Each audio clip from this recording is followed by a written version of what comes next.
आज आपण पाहणार आहोत ब्रेड पकोडा। त्यासाठी आपण बेसन घेतलं आहे चाळून आणि ते फेटून घेतलं आहे चांगल्या प्रकारे। त्यानंतर त्यामध्ये कांदा, हिरवी मिरची हे सगळं खूप जास्त बारीक करून टाकायचं आहे, त्यामध्ये मिक्स करायचं आहे। तेही चांगल्या प्रकारे फेटून घ्यायचं आहे। बेसन पीठ कधीही घेताना चाळून घ्यायचं, तेव्हाच ते चांगलं फेटलं जातं आणि आपण पकोडे जे करतो ते छान होतात।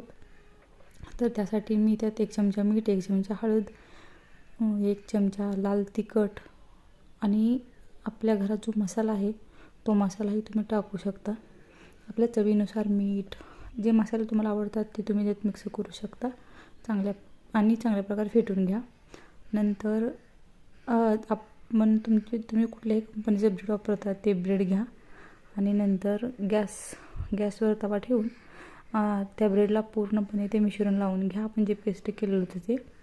आणि तवा गरम झाल्यावरच थोडंसं तेल टाकून 2 चमचे तेलही चांगलं गरम होऊ द्या आणि नंतर त्याच्यावर तो पकोडा एका उलटण्याच्या साहाय्याने टाका आणि नंतर त्याला चांगल्या प्रकारे गोल्डन ब्राऊन जोपर्यंत होत नाही तोपर्यंत भाजून घ्या।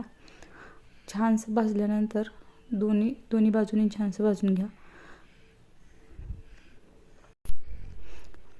भाजून घेतल्यानंतर तुम्ही त्यावर तुमच्या आवडीनुसार त्याला सजावटही करू शकता। नसेल तर तुम्ही असंही एखाद्या सॉसबरोबर खाऊ शकता। होणारी ही रेसिपी आहे। आपल्याला आधीमध्ये भूक लागते ना, तेव्हा तुम्ही हे अगदी 5 मिनिटात करू शकता आणि खाऊ शकता। खूप टेस्टी लागते आणि होते पण 5 मिनिटात। तर त्यासाठी जास्त साहित्याची गरज नाही। आपल्याकडे घरात पडलेले ब्रेड आणि बेसनपासून आपण हे सगळं करू शकतो। अगदी 5 मिनिटात होतं। असं खरपूस भाजून गोल्डन ब्राऊन झाल्यानंतर ते तुम्ही सर्व करू शकता। नाश्त्यासाठी 5 मिनिटात होणारी रेसिपी आहे आणि सॉससोबत तुम्ही ही खाऊ शकता। तर तुम्हाला ही रेसिपी कशी वाटली नक्की मला कमेंट करून सांगा। बघितल्याबद्दल खूप खूप धन्यवाद आणि लाईक कमेंट करायला विसरू नका। थँक्यू।